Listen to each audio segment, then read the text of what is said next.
बिस्मिल्लाहिर्रहमानिर्रहीम, अस्सलाम वालेकुम। वीनस स्पोर्ट्स के साथ आपका मेज़बान शहज़ादा मोइन हाजिर है और आईसीसी वर्ल्ड कप का आगाज़ हो चुका है। बड़े अच्छे मैचेस इस वक्त जारी हैं मुख्तलिफ ग्राउंड्स के अंदर इंडिया में। और अगर हम देखें तो जिस तरह ये 13वां आलमी कप का स्टार्ट हुआ है, पाकिस्तान ने अपने इफ्तिताई मैच में कामयाबी हासिल की, न्यूजीलैंड ने अपने इफ्तिताई मैच में कामयाबी हासिल की, बांग्लादेश ने अपने इफ्तिताई मैच में कामयाबी हासिल की और इस वक्त जनूबी अफ्रीका और श्रीलंका के दरमियान मैच खेला जा रहा है। और एक बहुत बड़ा टारगेट है जनूबी अफ्रीका ने श्रीलंका को मैच जीतने के लिए दिया है। और यहां पर अगर देखें तो 428 रन जनूबी अफ्रीका ने स्कोर कर लिए हैं। जनूबी अफ्रीका की जानिब 3 बैटर्स ने सेंचुरियां स्कोर की हैं इस मैच के अंदर। एक बहुत बड़ा टारगेट है, 429 रन चेस करने हैं अब श्रीलंका को इस वर्ल्ड कप में पहली फतह हासिल करने के लिए। और साथ साथ अगर देखें तो जिस तरह श्रीलंका टीम जो है क्वालिफाइंग राउंड खेल कर टॉप 10 टीमों में आई है, वर्ल्ड कप का हिस्सा बनी है, तो इसी तरह आयरलैंड भी टॉप 10 में जो है क्वालिफाइंग राउंड खेलकर आई थी। पहले मैच में पाकिस्तान ने कल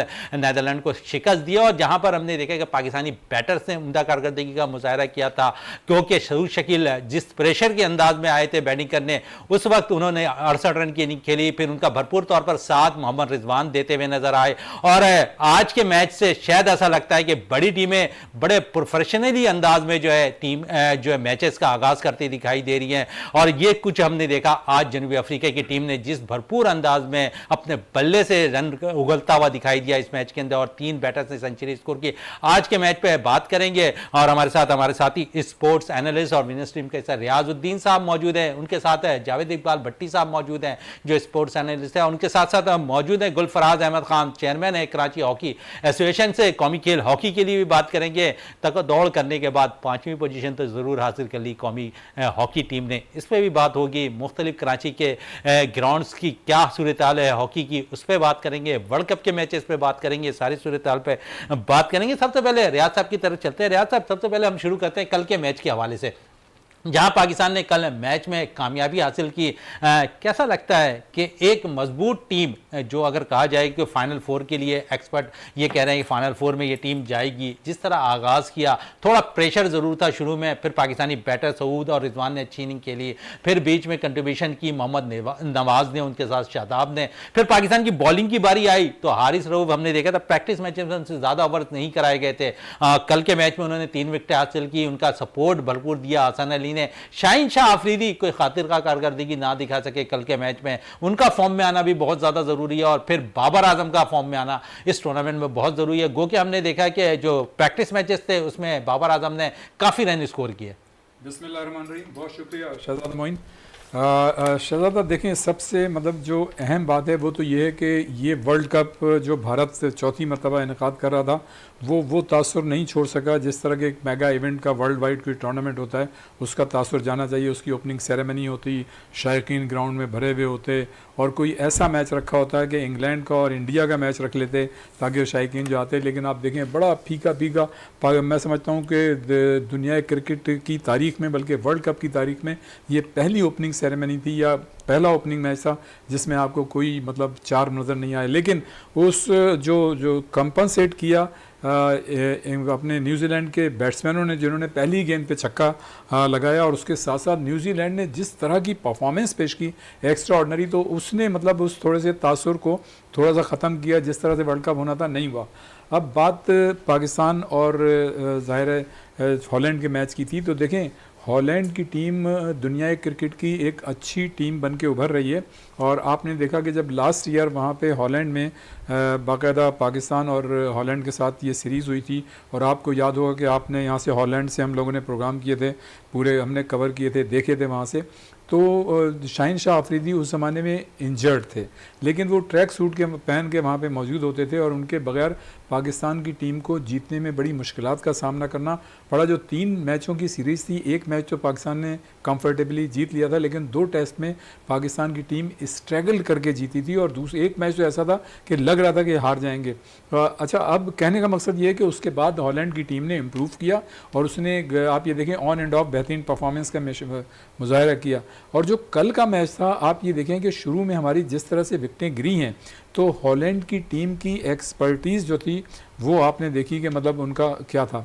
दूसरी ये कि मैं ये समझता हूँ कि जिस तरह से हॉलैंड की टीम ने खेल पेश किया और जिस तरह से पाकिस्तानी टीम के साथ उसका मैच हो रहा था, तो कहीं कहीं हमारी टीम जो थी वो फंस रही थी। बिल्कुल, कल के मैच में एक चीज़ और कहूँगा कि जो मतलब पाकिस्तान ने की जो एक पॉजिटिव चेंज नज़र आई वो सिर्फ ये थी कि सऊद शकील, जिनको बिल्कुल यकसर नज़रअंदाज किया जा रहा था, उन्होंने जो है अपनी परफॉर्मेंस शो करके जितने भी नाकदीन तो उनके नहीं थे, सब तो खैर उन्हें सपोर्ट कर रहे थे, लेकिन सिलेक्शन कमेटी या इंज़मामुल हक साहब जो उनको नहीं लेना चाहते थे, लेकिन उन्होंने टीम में आके अपनी जो है वर्क शो इंतजाम के हवाले से भी मजीद बात करेंगे, क्योंकि वो जूनियर सिलेक्शन कमेटी के भी सरबराह बन गए हैं। जावेद साहब क्या कहेंगे कल के मैच के हवाले से, फिर आज के मैच में बाद में बात करेंगे क्योंकि अभी मुझे थोड़ी देर बाद ब्रेक भी लेना है। तो क्या कहेंगे पाकिस्तानी टीम की कारकर्दगी के हवाले से कल पहले मैच में?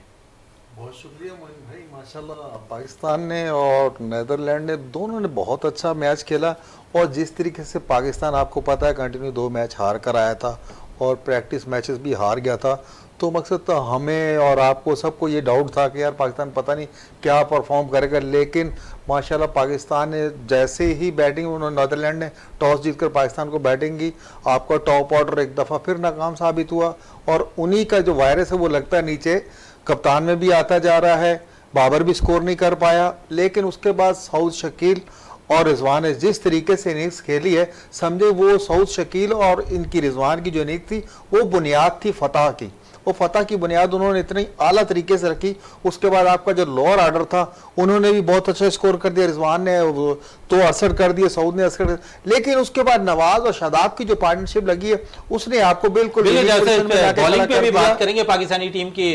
गुलफराज अहमद खान साहब, कौमी खेल हॉकी पे तो बाद में बात करेंगे, पहले क्रिकेट की, आप भी क्रिकेट से वाबस्ता काफ़ी रहे हैं, क्रिकेट को आप ऑर्गेनाइजिंग करते रहे हैं, क्या कहेंगे कल के मैच के हवाले से पाकिस्तानी टीम की कारकर्दगी? और एक बात और इजाफा करता चलूँ मैं, गुल्लू भाई माशाल्लाह 1-1.5 महीने अमेरिका से रह के आए हैं, तशरीफ लेके आए, तो वहाँ भी यकीनन इन्होंने स्पोर्ट्स, और अगला वर्ल्ड कप गुल्लू भाई वहीं अमेरिका में हो रहा है। बात यह है कि थोड़ा सा ये बता दूं कि मैं इंटीरियम कमेटी का चेयरमैन रहा हूँ KCCA और रीजनल क्रिकेट एसोसिएशन का 1.5 साल तकरीबन। तो ये आपकी नॉलेज के लिए कि क्रिकेट से भी मेरा ताल्लुक़ रहा है और मैं KCCA चलाता रहा हूँ। बात यह है कि कल का मैच जो है उसकी बुनियादी थीम यह है कि जो मिडिल ऑर्डर बैट्समैन की नाकामी हमारी होती थी, कल मिडिल ऑर्डर ने परफॉर्म किया, जो एक अच्छा साइन है। यानी ये जो स्टार्ट में जो है रन्स वगैरह रन नहीं किए कल, लेकिन कल उन्होंने जो है स्टीव में सारा जो मिडिल और लोअर ने संभाल लिया उसकी वजह से कल का मैच। और ये कोई ठीक है, ओपनर्स कल नहीं फेल हो गए, सब कुछ हुआ, लेकिन हमें किसी भी एक जगह जो है कामयाबी मिलनी चाहिए ताकि आगे मैचेस में हमारी कारकर्दगी बेहतरी की तरफ आए। बड़ी टीमें जिस तरह गुलफराज अहमद खान साहब है, बिल्कुल इस पर मजीद भी बात करेंगे। इस वक्त अब मुझे ब्रेक के लिए कहा जा रहा है, ब्रेक से वापस आते हैं तो गुफ्तगू को मजीद जारी रखते हैं।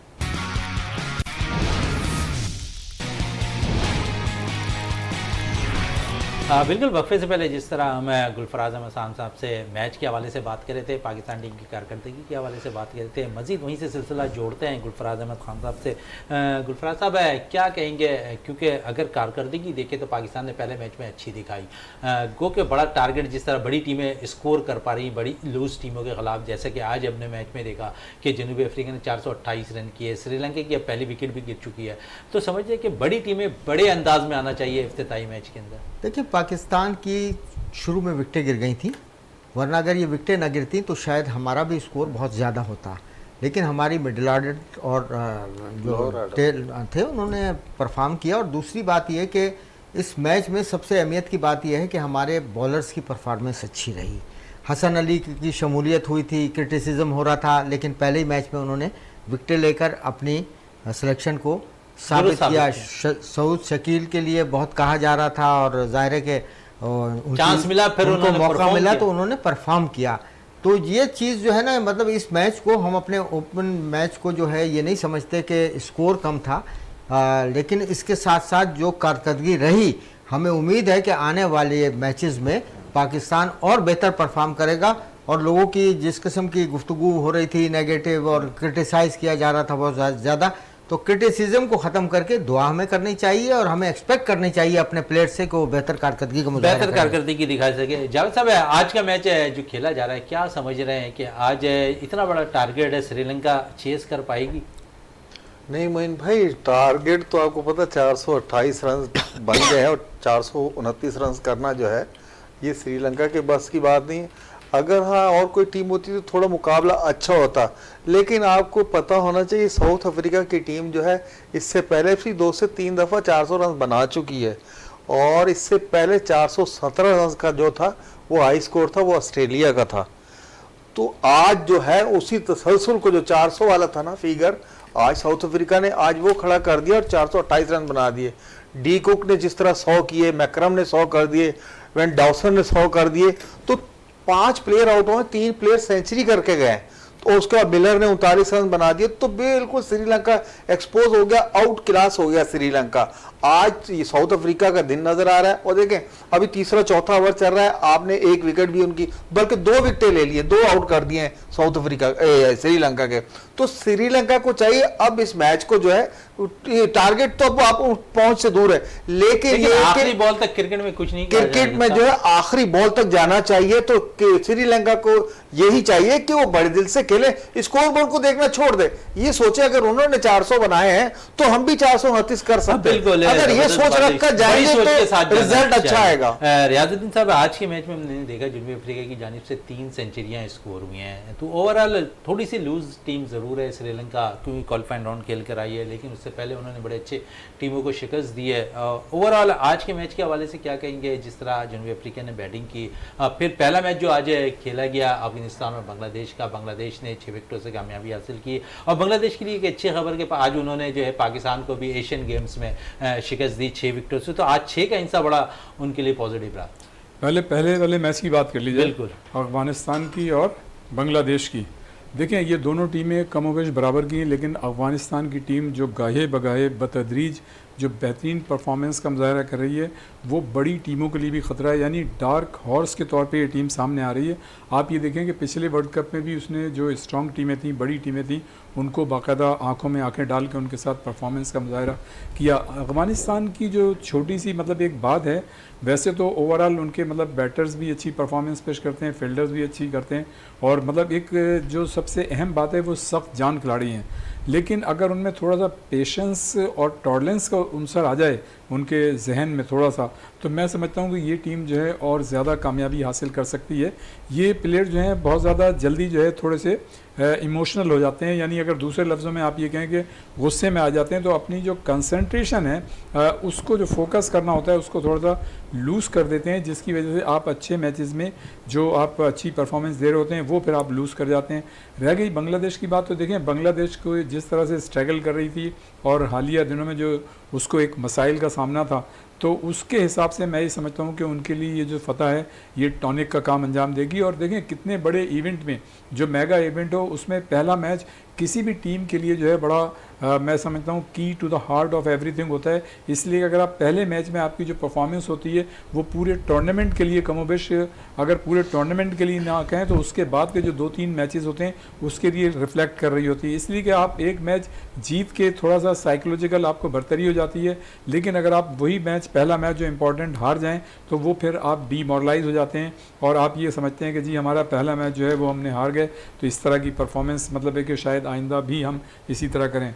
तो मैं ये समझता हूँ कि बांग्लादेश की बहरहाल तारीफ़ करनी चाहिए, और अफ़गानिस्तान की टीम जो है वो उसमें इतनी कैपेबिलिटी है और इतनी कैपेसिटी है कि वो फर्दर मैचेस में अच्छी परफॉर्मेंस पेश कर सकती है।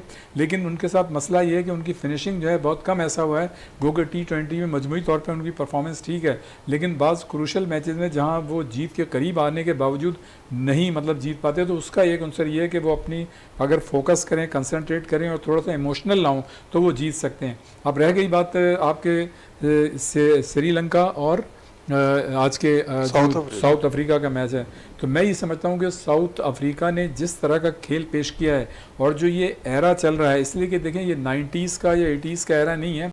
अब जितनी भी टीमें यहाँ आ रही हैं वो देखें कि आप जितने बड़े बड़े इवेंट्स हैं, इवन जो उनके मतलब वनडे मैचेस होते हैं, आम जो बायलैटरल सीरीज़ होती हैं, उसमें भी वो इसी तरह का मतलब एक बॉडी लैंग्वेज होती है उनकी और एग्रेसिव मतलब क्रिकेट खेलते हैं। आप ये देखें कि न्यूजीलैंड ने जिस तरह से इंग्लैंड के ख़िलाफ़ मैच जीता है, वो एग्रेसिव मतलब क्रिकेट। अच्छा, उनके दिल में तो कहीं ये खुमार होगा कि यार हमने मतलब ऐसी अच्छा शिकस्तें बड़े खाई रन हैं। स्कोर हो रहे हैं रियाज साहब इस टूर्नामेंट के अंदर। अब तक अगर हम देखें तो 428 रन ये हो गए। फिर पिछले मैच में हमने देखा बड़ा ज़बरदस्त है, न्यूजीलैंड ने कामयाबी ऐसी है और इजी टारगेट चेस करती दिखाई दी।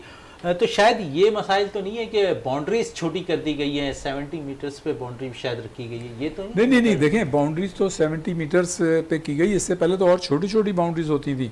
आप ये देखें कि हाँ ये ज़रूर है कि इसमें छक्के जो है कम लगे। जो सऊद शकील ने 35 गेंदों पे जो 68 रन बनाए हैं, तो उसमें मतलब एक छक्का शामिल था, मेरे ख्याल 2 ही छक्के लगे पाकिस्तान की टीम की जानिब से, जो एक सऊद शकील ने किया और एक और मेरे ख्याल से नवाज़ ने किया है। तो मैं ये समझता हूँ कि जिस तरह से सऊद शकील खेलें इसी तरह की इनिंग्स खेलनी चाहिए जो आज जनूबी अफ्रीका ने खेली है। आप देखें ना, मैक्रम ने जो है उसने 54 गेंदों पे 106 रन बनाए। तो ये कोई मामूली चीज़ नहीं होती कि आप इतनी बड़ी मतलब सेंचुरी कर लें और वो 54 गेंदों पे करें, और इतने बड़े मतलब मेगा इवेंट के इंपॉर्टेंट मैच में ये चीज़ जो है बड़ी काउंट होती है। आम मैचेस में तो आप कर सकते हैं। वैसे तो उनके 3 जो मतलब प्लेयर्स हैं, उनके बैटर जो हैं, डी कुक हैं, डूसन और फिर माक्रम ने भी मतलब सेंचुरी की है, लेकिन जो डी कुक है उन्होंने 84 गेंदों पे 110 बनाए, और इसी तरह से जो डूसन है उन्होंने 110 गेंदों पे 108 बनाए। लेकिन जो कारनामा मैक्रम ने अंजाम दिया, मेरे ख्याल उसकी वजह से उनकी टीम को जो एक बड़ी मतलब मॉरल सपोर्ट मिली है। और अब जो होगी ना शहजादा मोइन, वो क्रिकेट इसी तरह की होगी। अब वो वाली क्रिकेट नहीं होगी पाकिस्तान की तरह। जो हमारे बैटर्स,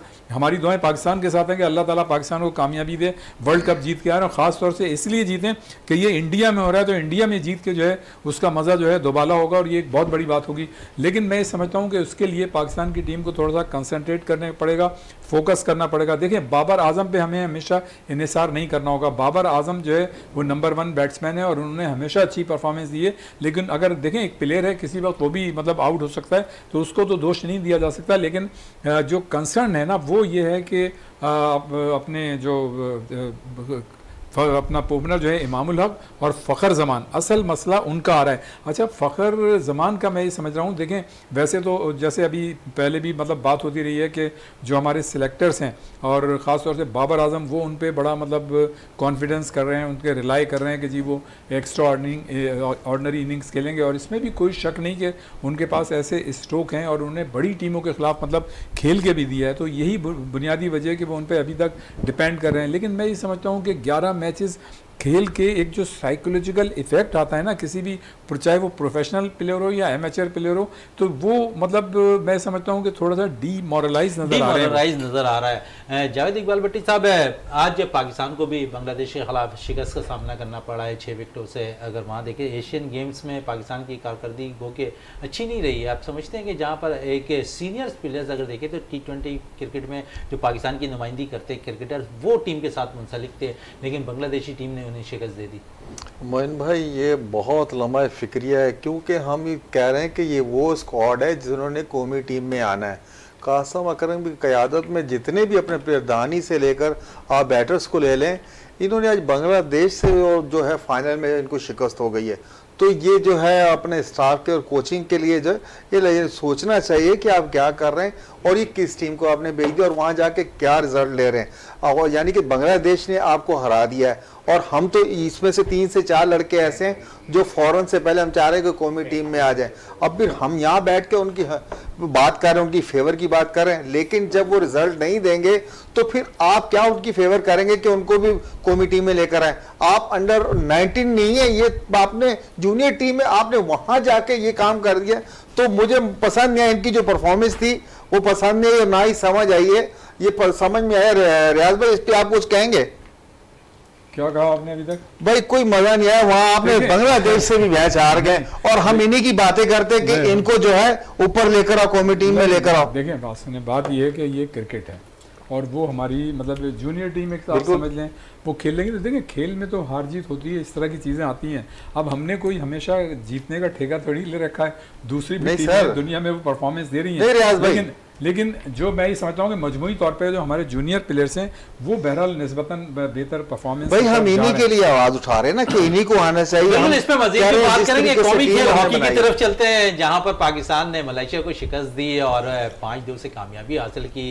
गो के मेडल्स नहीं हासिल कर सके लेकिन 5वीं पोजीशन जरूर हासिल कर ली। गुलफराज अहमद खान साहब, बड़े मैचेस पाकिस्तान जरूर खेल लिए, बहुत से मुतद्दिद मौके पे पाकिस्तान ने अच्छी कारकर्दगी का भी मुजाहरा किया, मुतद्दिद मौके पे पाकिस्तान के ख़िलाफ़ दूसरी टीमों ने बहुत अच्छी कारकर्दगी का मुजाहरा किया। लास्ट टाइम अगर हम देख लें तो जिस तरह इंडिया ने पाकिस्तान के ख़िलाफ़ तारीखी कामयाबी हासिल की 10 गोल से, तो आप समझ रहे हैं कि इंडिया के मुकाबले में कम से कम अभी हमारी हॉकी थोड़ी सी पीछे है उनसे। हमारी हॉकी थोड़ी सी पीछे इसलिए है कि हमारे पास वसाइल की कमी है। जिस मुल्क से हम बात कर रहे हैं कि उसने हमें मार्जिन से शिकस्त दी, उनका अरबों रुपए सालाना का बजट है फेडरेशन का उनकी, और यहाँ सूरत हाल ये है कि पिछले कई सालों से कि हुकूमती कोई ग्रांट जो है नहीं मिल रही है बाकायदा, और Pakistan hockey federation Sindh government के 10 करोड़ रुपए जो सालाना देती है सिंध गवर्नमेंट, उस पर ही इन्हिसार है उसका। और फिर जब ये टीमें गईं तो उसके लिए दौड़ भाग की, उसमें DHA जो लाहौर है उसने सपोर्ट की, कई इदारों ने भी थोड़ी थोड़ी सपोर्ट की, तो पार्टिसिपेशन टीमों का तमाम टूर्नामेंट में हुआ। माजी में ये सूरत हाल हो गई थी कि टीमें हमारी पार्टिसिपेट भी नहीं कर पा रही थी इवेंट्स में, लेकिन जितने इवेंट हुए उसमें सब में पार्टिसिपेट किया और उसमें कारकर्दगी बेहतर रही, रिज़ल्ट आए। और मैं ये कहूँगा कि आप पिछले 10 साल में सूरत हाल ये थी कि जो पाकिस्तान टीम से लड़के खेल रहे थे तो उनकी ख्वाहिश होती है प्लेयर्स की कि उनको कोई मेडल मिले, तो कोई किसी किस्म का भी मेडल प्लेयर्स के पास नहीं था। लेकिन अभी जो हमारे टूर्नामेंट हुए उसमें हमें सिल्वर मेडल भी मिला, ब्रॉन्ज मेडल भी मिला। लेकिन जिस तरीके से कारकर्दगी बेहतर हुई और उसको और मज़ीद सपोर्ट करना चाहिए। देखिए अभी इंडिया की शिकस्त के ऊपर तो कोई जस्टिफिकेशन हम दे ही नहीं सकते जितनी मार्जिन से हमारे, लेकिन हमने क्वालिफाई कर लिया है क्वालिफाइंग राउंड के लिए ओलंपिक के। अगर हम ये मैच हार जाते, जीत गए, और ये था कि जी कह दिया गया था कि 6 टीमें पार्टिसिपेट करेंगी, लेकिन पहले यही था कि 5 टीमें जो होंगी वो पार्टिसिपेट करेंगी क्वालिफाइंग राउंड के लिए, तो हम एजाज़ इज़्ज़त और एहतराम के साथ हमने क्वालिफाई किया है। हम 5 टीमों में शामिल हैं एशिया की, और अब हमें जो है क्वालिफाइंग राउंड खेलने हैं ओलंपिक के। तो हमारे लिए एक होप है कि अब हम क्वालिफाइंग राउंड खेलेंगे। पहले तो हम क्वालिफाइंग राउंड से भी बाहर हो गए थे। अच्छा गुलफराज अहमद खान साहब, मैच इंडिया के खिलाफ पाकिस्तानी टीम हारती है, साबका ओलंपियन की तनकीद का निशाना ब्रिगेडियर सज्जाद खोकर साहब बनते हैं, secretary hockey federation Haider Hussain बनते हैं, खिलाड़ी ग्राउंड में खेल रहे होते हैं। क्या समझते हैं कि तनकीद इन लोगों पे, क्योंकि अगर हैदर हुसैन को देखें तो अभी तो मेरा ख्याल में साल भी नहीं हुआ उन्हें इस ओहदे को संभालने में। बात यह है कि इस टॉपिक पे मैं कई दफ़ा बात हो चुकी है और मैंने कहा कि हमारी तो कोशिश होती है कि हम क्रिटिसाइज़ ना करें, लोगों को जोड़ने की बात करें, पॉजिटिव बात करें। लेकिन अब आज मैं बड़ी मायूसी के साथ ये बात कह रहा हूँ कि एक मखसूस गिरोह टोला है जिन्होंने इस हॉकी को बर्बाद किया, जो फंड मिले उसको खाया। और उस टोले का नाम भी तो ले लें आप। देखिए मैं नाम तो सबको पता है, बताने की भी जरूरत नहीं है, ये सारे लोग हैं और इनके खिलाफ अभी इंक्वायरी हो रही है FIA में, सब चीजें सामने आ जाएंगी। जितने फंड्स मिले मिसयूज किए इन्होंने, और इनका सारा शोर यह था कि किसी तरीके से हम दोबारा पाकिस्तान हॉकी फेडरेशन पर कब्जा कर लें और इन तमाम मामलात को दबा दें। तो ये तो बहुत अच्छा साइन है कि हैदर हुसैन इस वक्त सेक्रेटरी हैं और इंशाल्लाह ये इंक्वायरी कंप्लीट होगी, दूध का दूध पानी का पानी हो जाएगा। इल्ज़ाम तराशी उन्होंने हैदर हुसैन पे करनी शुरू कर दी, जिसको ना फंड कहीं से मिले, जिसने फंड जनरेट करके और टीमों को पार्टिसिपेट करने के लिए भेजा और रिजल्ट बेहतर है। और इंशाअल्लाह ताला आने वाले वक्त में यही सेक्रेटरी जो है वो पाकिस्तान की डूबी हुई हॉकी को बचाएगा। एक हमारे जाहिर शाह हैं, वो ये कहते थे कि जिस डिवोशन के साथ हैदर काम कर रहा है, मैंने कई सेक्रेटरियों के साथ काम किया और मैंने जिस तरह ये काम कर रहा है ये पाकिस्तान की हॉकी को ठीक कर लेगा। लेकिन वो तो माजी में दिया था ना, जब उनसे मैंने सवाल किया जाहिर शाह से, तो वो कहते हैं मैंने माजी में ये सब बयान दिए। तो बात ये है कि हमारा 2 मिनट में जो तब्दील हो जाता है, बयानिया तब्दील होता है, उसकी बुनियादी वजह हमारे जाती मफादात हैं। हॉकी से मोहब्बत नहीं है। हॉकी से अगर मोहब्बत होती तो कोई पॉजिटिव बात करते, कोई सजेशंस देते, तजवीज़ें देते, टीवी प्रोग्राम्स में आते, ग्राउंडों पे आते, काम करते। ये सारा वो ठुस का वो तो कह रहे हैं कि हैदर हुसैन साहब है जो सेक्रेटरी पाकिस्तान हॉकी फेडरेशन का, वो काम करने नहीं देते हमें ग्राउंड्स पर। काम नहीं करने देते। किसी को हॉकी खिलाने से कोई रोक सकता है पाकिस्तान में? हम कभी फेडरेशन के अंदर रहे, कभी बाहर रहे, हम अपना काम करते रहे, अपने ग्राउंडों पर एक्टिविटी करते रहे, टूर्नामेंट कराते रहे। आप कराएं, एक्टिविटीज कराएं, लड़कों को कोचिंग करें, ग्राउंडों पे आए, शाम को काम करें। आपको सिर्फ सीटें चाहिए और पैसा चाहिए। चले, बड़ी अच्छी बात आपने एक कही है, क्योंकि एक्टिविटीज के लिहाज से तो मैं ये कहता नेशनल हूं हॉकी टूर्नामेंट स्टार्ट होने वाला है, इस हवाले से क्या कहेंगे इसमें आप? मैं ये कहता हूं कि नेशनल चैंपियनशिप ये कई साल बाद हो रही है, एक्टिविटीज तवातर से हो रही है। पिछले साल में पूरे में आप देखें कि कितने टूर्नामेंट हुए हैं।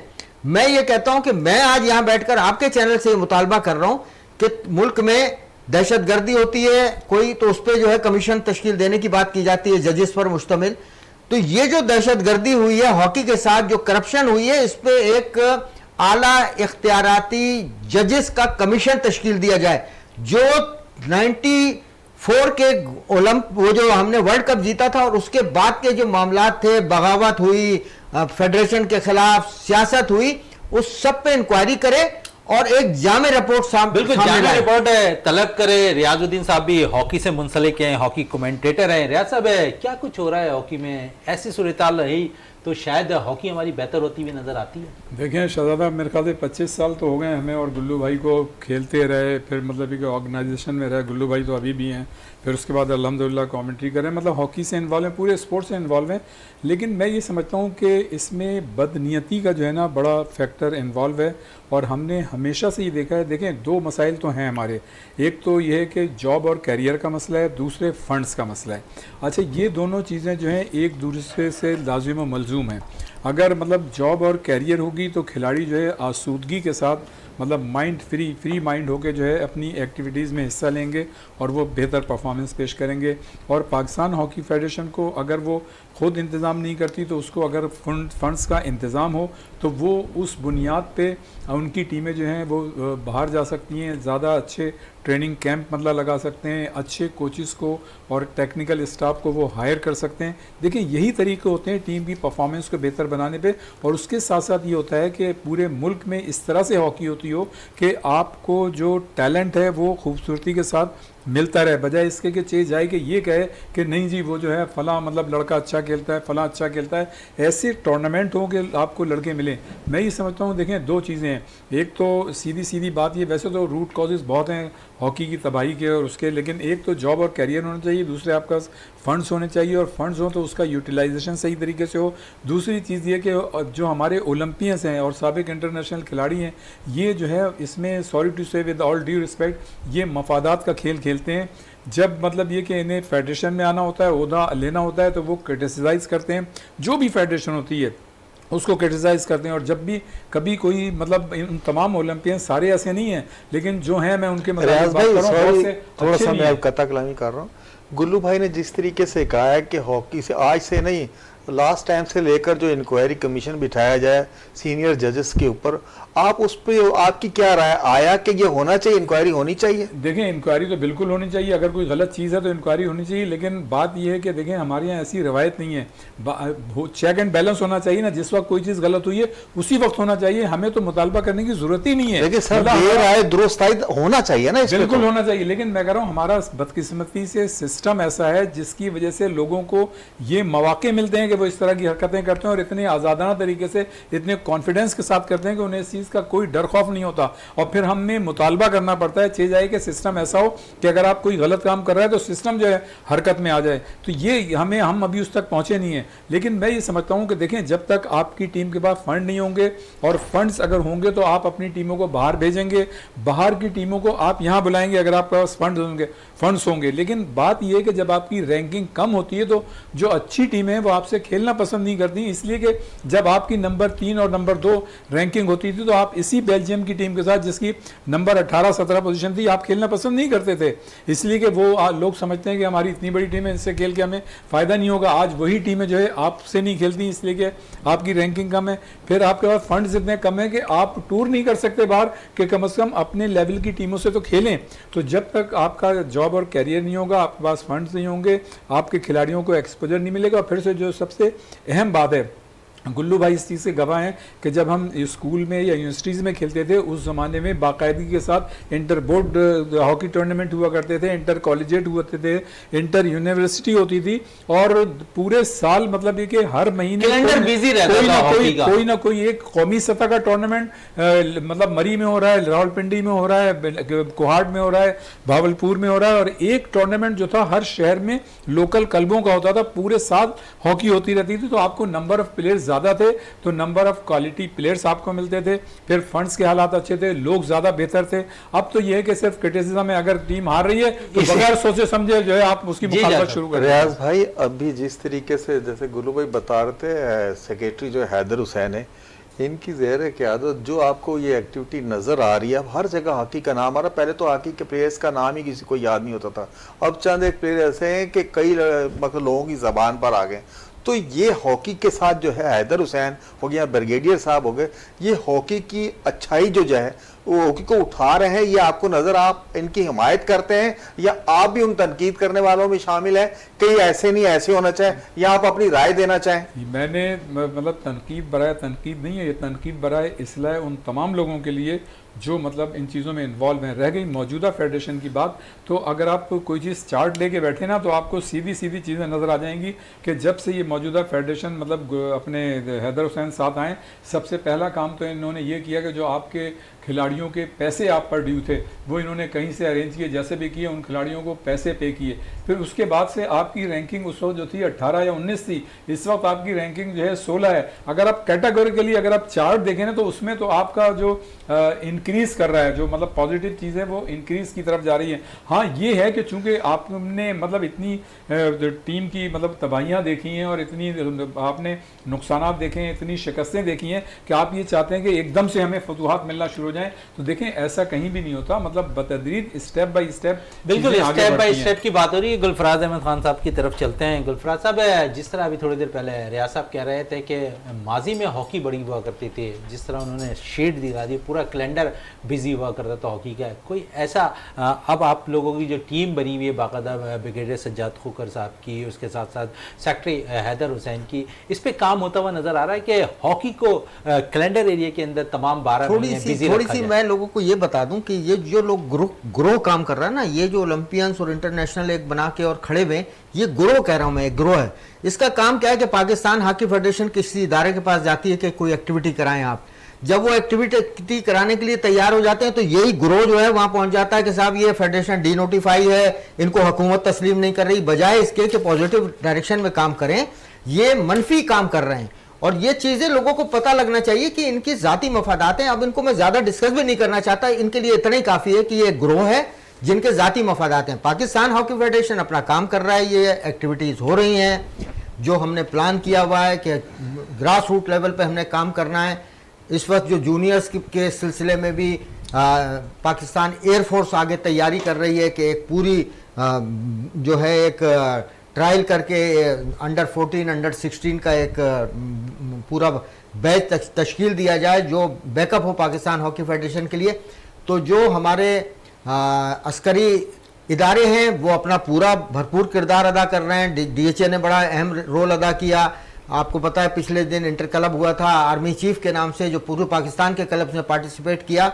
तो जो रियाज भाई दूसरी बात कर रहे हैं, इस माहौल में जिसमें रोजगार के मौके नहीं है, जिसमें टीमें बंद कर दी गई हैं, लोगों को बेरोजगार कर दिया गया है, उसके बावजूद एक्टिविटीज हो रही हैं। अगर जो लोग मोहब्बत करने वाले हैं उनको सपोर्ट करना चाहिए। हॉकी की मोहब्बत की बात हो रही है तो थोड़ी सी मोहब्बत की बात भी कर लें। हॉकी से क्वालिफाइंग राउंड हमारे मुल्क से वापस चला गया, इस मोहब्बत पे क्या कहेंगे? देखिए बात यह है कि क्वालिफाइंग राउंड जो वापस चला गया उसकी भी वजूहात हैं सारी सामने, कि एक ये खबर पूरी दुनिया में चलाई गई कि इस वक्त माहौल ही नहीं है, यहाँ पर ग्रोह बने हुए, ग्रुप बने हुए।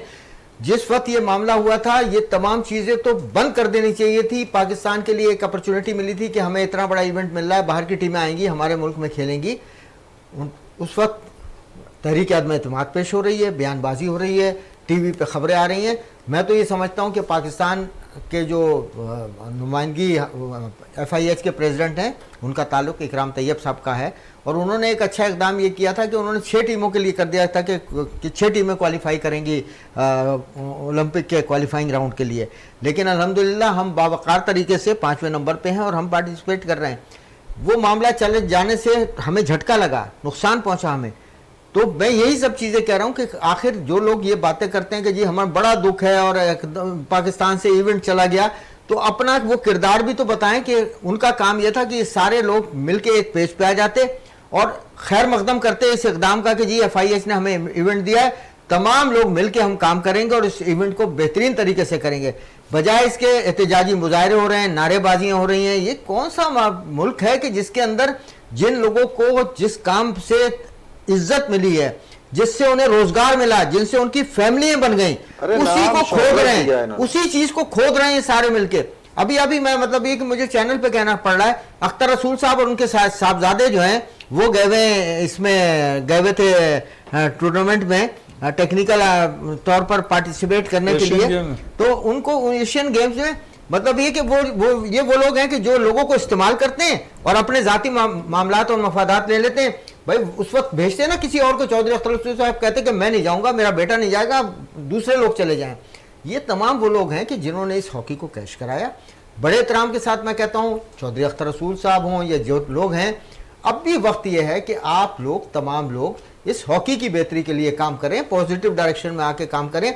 आपको मौके मिले, आप सदर और सेक्रेटरी रहे तमाम लोग, आप ये बताएं ना कि क्या कारहाय नुमाया अंजाम दिए थे आप लोगों ने। अब आप मतलब ये कि जी ये बड़ा जुल्म कर रहे हैं, तो आपको जब मौका मिला था आपने कोई कारकर्दगी का मुजाहरा किया होता ना।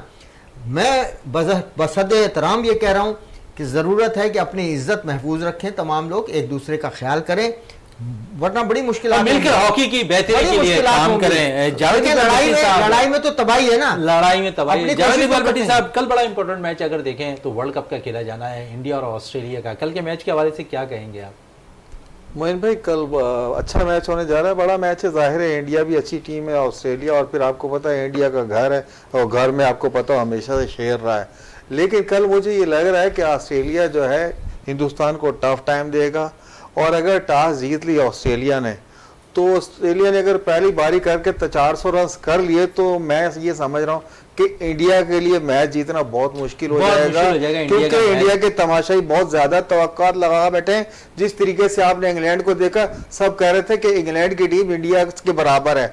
न्यूजीलैंड ने जो उसका हाल किया है, यही हाल जो है आगे चलकर हो सकता है आपको इंडिया में। रियाज साहब, कल के मैच के हवाले से अगर हम बात करें तो इंडिया और ऑस्ट्रेलिया के दरमियान कल की विकेट कैसी बनती हुई दिखाई दे रही है आपको, जिस पे कल मैच होगा? क्योंकि अगर हम देखें तो इंडिया की पहली दफ़ा विकेट ऐसी है, टीम ऐसी है कि मजबूत टीम के रूप पर सामने आए। उनकी बॉलिंग स्टैंड इस वक्त मजबूत है, उनकी बैटिंग स्टैंड इतनी मजबूत है, आप समझे, क्योंकि अब तक जितने मैचेस देखे हैं बैटिंग पिच है, सीधी विकेट नज़र आ रही है। कल के मैच में कैसा देखेंगे, जब बुमराह भी उनके पास हैं, सिराज भी है, कुलदीप भी है, पांड्या भी है। दूसरी तरफ ऑस्ट्रेलिया की अगर हम देखें तो ऑस्ट्रेलिया भी बड़ी मजबूत अंदाज में अपनी टीम ग्राउंड पर लेकर उतार रही है। देखिए शहजादा, सबसे पहली बात तो ये कि इस ख़ास तौर से वर्ल्ड कप के लिए इंटरनेशनल क्रिकेट काउंसिल ने बाकायदा ये ऑर्डर्स आप कह लें जारी किए थे या डायरेक्टिव्स दिए थे कि जितनी भी विकटें होंगी वो जो मुल्क इस टूर्नामेंट को ऑर्गेनाइज़ कर रहा है वो उसकी मर्ज़ी के मुताबिक नहीं होंगी, बल्कि ये विकटें जो हैं सपोर्टिंग विकटें होंगी, जिसमें तमाम टीमों के लिए, तमाम बैटर्स के लिए, तमाम बॉलर्स के लिए मतलब उसमें मौके होंगे खेलने के लिए। तो ये तो कैटेगोरिकली एक बिल्कुल बात क्लियर हो गई कि इसमें जो है भारतीय जो है ऑर्गेनाइजेशन जो भी विकटें बनाएगी वो ICC की मर्ज़ी के मुताबिक बनाएगी। और उनका जो नुमाइंदा होता है माफ ये भी जो है इंग्लैंड ने, न्यूजीलैंड ने और पाकिस्तान ने एतराज़ किया था, क्योंकि पहले वो अपनी मर्जी से बना रहे थे, फिर ICC ने जो है ना ये लेटर निकाला था। ठीक है, वो जो भी था ये ICC ने मतलब ये इस टूर्नामेंट के शुरू होने से बहुत दिनों पहले ही, मतलब हम पिछले महीने भी ये डिस्कस कर रहे थे, उस वक्त तक ये चीज़ आ गई थी और उन्होंने बाकायदा एडवाइस किया था क्यूरेटर को और उसको डायरेक्शन दिए थे कि सारी तमाम विकटें जो हैं वो सपोर्टिंग विकटें होंगी। तो और अब आपने देखा कि विकटों का बिहेवियर देखें कि सब के लिए यकसा उसमें मौके हैं। ये मतलब बैटर्स की अपनी एक्सपर्टीज़ हैं और बॉलर बॉलर की अपनी एक्सपर्टीज़ है कि वो उन विकेटों से किस तरह से फ़ायदा उठाते हैं। रह गई बात कल के मैच की, जो आप बात कर रहे हैं इंडिया या ऑस्ट्रेलिया की, देखें अगर तो बॉलिंग स्टैंड इंडिया की कैसे देख रहे हैं इस वर्ल्ड कप के अंदर, क्योंकि पहली दफ़ा मैं देख रहा हूँ कि बॉलिंग स्टैंड बड़ी मजबूत है इंडिया की। हाँ, बॉलिंग स्ट्रेंथ तो इसमें तो कोई शक नहीं कि बहुत ज़्यादा मजबूत है। और वो जो एक बॉलर हैं सिराज, उन्होंने तो कमाल ही कर दिया था, जो उन्होंने इतनी ज़्यादा विकटें ली थी और एशिया कप में उन्होंने ली थी विकटें और उन्होंने कमाल कर दिया था। लेकिन मैं ये समझता हूँ, देखें जो वर्ल्ड कप का जो एक टेम्पो होता है ना, वो बिल्कुल मुख्तलिफ होगा। अगर तो ऑस्ट्रेलिया की टीम ने टॉस जीत कर पहले बैटिंग की, और जिस तरह से आपने देखा कि आज बैटिंग की साउथ अफ्रीका ने, इसलिए कि साउथ अफ्रीका हो गई, इंग्लैंड हो गई, न्यूजीलैंड हो गई, ऑस्ट्रेलिया हो गई, इनके जो बैटर्स हैं ना, वो हमारे बैटर्स की तरह सहमे सहमे नहीं खेलते, वो तो बहुत ही एग्रेसिव होकर खेलते हैं, बड़ी कमांड और कॉन्फिडेंस के साथ खेलते हैं। और ये नहीं कि वो इत्तेफाकिया तौर पे खेलते हैं, बल्कि उनकी प्रैक्टिस ही इसी तरह से हुई है कि वो इसी तरह से खेलते हैं। अगर तो ऑस्ट्रेलिया को मतलब टॉस जीत के बैटिंग करने का मौका मिल गया और उन्होंने मतलब एक अर्ली ओवर्स में उनकी कोई विकेट नहीं गिरी, तो वो एक अच्छा स्कोर देंगे। और जो मतलब इस तरह के मैचेस होते हैं ना, जैसे भारत में हो रहा है, भारत ज़ाहिर है मेज़बान है, होम कंडीशंस मतलब उनको एडवांटेज होगा हर चीज़ का।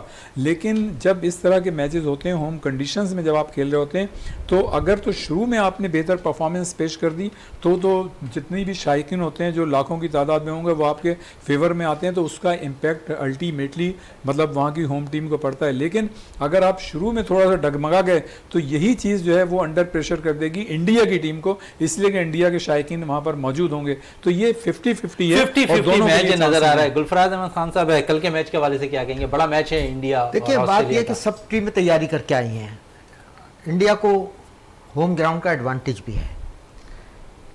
अब टॉस जीत के क्या फैसला होता है उस पर मैच बुनियादी तौर पर डिपेंड करता है। इंडिया के बॉलर्स जो हैं अच्छी परफॉर्मेंस है उनकी इस वक्त। बुमराह जो है अनफिट थे, फिट हुए, दोबारा आए और उन्होंने कारकर्दगी का मुजाहरा भी किया, आपके सामने सारी चीज़। तो बॉलर्स तो इंडिया के बहुत अच्छे हैं, और अगर वो अर्ली विकेट ले लेते हैं, अगर वो ऑस्ट्रेलिया टॉस जीतता और बैटिंग करता और अर्ली विकेट ले लेते हैं, तो रिजल्ट कुछ और होगा। रिजल्ट कुछ और होगा। गुलफराज अहमद खान साहब कह रहे हैं कि कल के मैच में अगर इंडिया टॉस जीतता और फील्डिंग करता है तो उसका रिजल्ट कुछ और होता हुआ दिखाई देगा। उन्होंने ये ज़रूर कहा कि बुमराह की टीम में आने के, क्योंकि अनफिट थे और फिट होने के बाद टीम में अच्छी कारकर्दगी दिखा रहे हैं। फिर सिराज बड़ी ज़बरदस्त फॉर्म में इस वक्त अगर देखें तो बड़ी ज़बरदस्त बॉलिंग का मुजाहरा कर रहा है। उनका भरपूर साथ देने के लिए पांड्या भी मौजूद हैं और फिर कुलदीप भी बड़ी ज़बरदस्त बॉलिंग का मुजाहरा कर रहे हैं इंडिया की जानिब से। तो ओवरऑल क्योंकि ये बड़ा मशहूर है इंडिया के हवाले से कि वहाँ पर इंडिया अपने होम ग्राउंड पर दूसरी टीम को शिराजा बिखेरने में टाइम नहीं लेती, तो कल एक बड़ा इंपॉर्टेंट मैच है इंडिया और ऑस्ट्रेलिया के दरमियान जो है इस वर्ल्ड कप का खेला जा रहा है। बहुत बहुत शुक्रिया गुलफराज अहमद खान साहब आपका, जावेद इकबाल भट्टी साहब आपका, रियाजुद्दीन साहब आपका। प्रोग्राम का अख्ताम करते हैं इस दुआ के साथ कि पाकिस्तान में खेल और खिलाड़ी तरक्की करते रहें और पाकिस्तान का सब जलाली परचम दुनिया भर में रोशन रहे। इसी के साथ अब तो मेज़बान शहजादा मोइन को इजाज़त दें। पाकिस्तान जिंदाबाद।